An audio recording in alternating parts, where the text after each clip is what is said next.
We all know them. They're the classic narcissist, the self-absorbed person who thrives on admiration. You know the one, the me, full-blown narcissist, right? But these people aren't just attention seekers. Oh no, they're human vacuum cleaners, sucking up all the energy. But did you know that there are different types of narcissists? So you know that person in your life that constantly plays the victim. You know who I'm talking about, right? The one that drowns you with their sob stories and blame everyone else for their problems. Listen up, sis, because this woe is me is often a sign of something more serious. And it's likely that their behavior is one of a victim narcissist. And if you don't learn how to spot him, these emotional vampires will drain your energy and leave you questioning your freaking sanity. I'm going to share 5 flags to look for so you can spot him, and more importantly, so you can handle these joy thieves, because that's what they are, joy thieves. Hey y'all, I'm Mick, and I empower women like you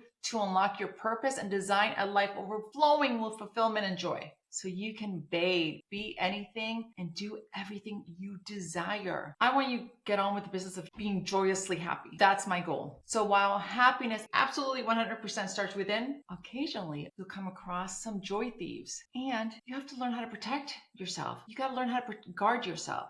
So is the case with victim narcissists. I will warn you, okay? Seriously, these people, they're really, really good at what they do. They've been practicing it for a long time, since it generally stems from their childhood. So they present, this is where the tricky part is, they generally present really charming.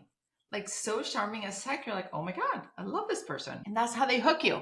That's what they do, but they're so sneaky. But the result is always the same. There's a pattern where they leave a trail of emotional wreckage behind them. And that's exactly how they want it. It's all part of the game. So here's what you need to know. Their sob stories, smoke screens. They're after your sympathy and your time and maybe even your wallet. And how to spot them? It's actually quite easy, because they're the ones who blame everyone else for their problems. And they're always a story. There's always someone in the world hurting them.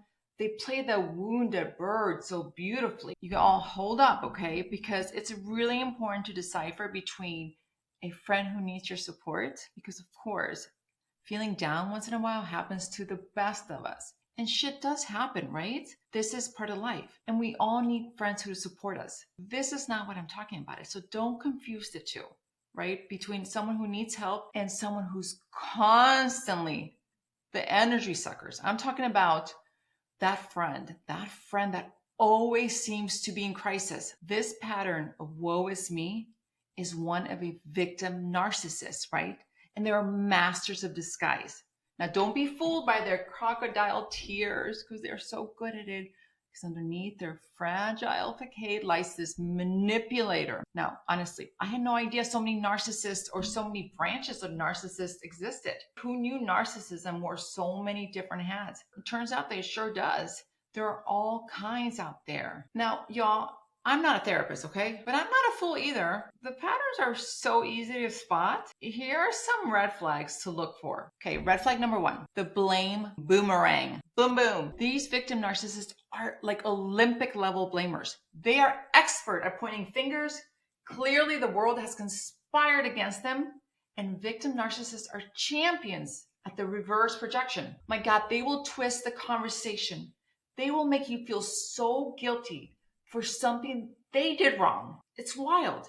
Suddenly their story changes and you're the one who hurt them. Now, why the constant finger pointing from these folks? It's deep down easy. These victim narcissists are deeply, deeply insecure. They're so insecure that they cannot handle being wrong, right? It just really fucks with them. So guess who becomes the problem? Everyone else. That's how they operate. Red flag number 2, the woe is me symphony. Like, can we get a violin out here? Their life is a never-ending soundtrack of misfortunes, always needing your attention and support. It's a constant, like concert. At first, you're like, oh my God, that's so terrible, right? Because you're a good person. And you're like, feel so incredibly terrible for this person. Then you start noticing a pattern. And then wait a minute. And then you start questioning, how is it possible that every week something's happening? There's always some sort of drama. I mean, we understand life happens. Life's not linear. But seriously, like every single week, every single something's happening. Ladies, these women, these people are so fantastic at weaponizing at your sympathy. That's what they're after. It's a never ending drama series. It's like a telenovela. I mean, they're so experts at this. It's a consistent pattern of behavior. The goal to drain your emotional reserve and make you feel responsible for their happiness. Red flag number 3, the innocence charade, the accountability like Houdini, the scapegoat not happening. When you call them out on their toxic behavior and their actions, they act clueless, like you're imagining things. They might even deny ever saying anything hurtful or claim you're completely misremembering. This, by the way, is classic gaslighting, a sneaky, sneaky trick used to twist your reality and confuse. It just leaves you scratching your head. Basically, they'll do anything to blame you. Red flag number 4, criticism.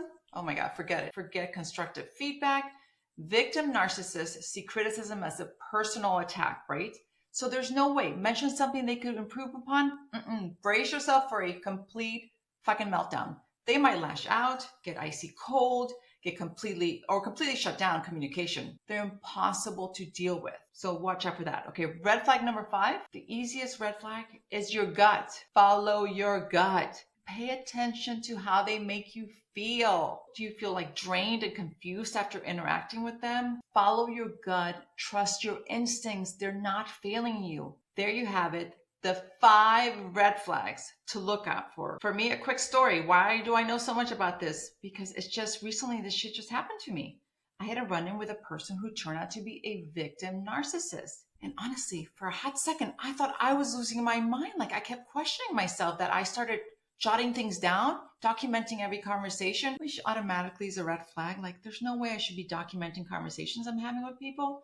Sign number 1 for me. That should have been my red flag number 1. I was really second guessing myself because they're so good at this. We happen to have a mutual friend who is a therapist. Thank goodness, therapist friend who confirmed my gut feelings. Now, my spidey senses were definitely on high alert quite some time, but I didn't listen to them and I regret this so much. I always think of Maya Angelou. Like if I could just, I need to tattoo her all over my body because this woman, she just had the best words of wisdom. And when she said, when people show you who they are, believe them the first time. Yes, peeps, we need to do that, okay? Just believe them. Why are victim narcissists so skilled? They have mastered these tactics. They keep you on the hook. They keep you on a roller coaster of emotion. It's their coping mechanism. Because sadly, this is where my compassion comes in. Sadly, they need drama to feel anything because they are so insecure and feel nothing. And it's the only way they know how to survive. And while it's exhausting, it's also incredibly, incredibly sad. So here are some quick questions that you should ask yourself, okay? If you're thinking, is this person a narcissist or not? Do they constantly blame others for their problems? Do their stories often seem full of holes or lack details where you're like, man, that just doesn't add up. I know that she's saying this, but it does not reconcile in my head. Do they act innocent when caught doing something wrong? Do they get defensive or angry when you offer any sort of constructive feedback? Do they twist situations to make you feel like you're the bad guy? They're very good at this. Do they refuse to take any responsibility for their actions and make you apologize instead? If the answer is yes, they're likely a victim narcissist. So what do? If you're caught sucked into their vortex, because man, like I said, they're a vacuum. They will whoosh, and they want you there. They actually are, they feed off of that and thrive of your almost fucking with your head. They sort of enjoy it, right? So first, I know this sounds so crazy because I just went on a rampage, but try not to take it seriously because it's not really about you.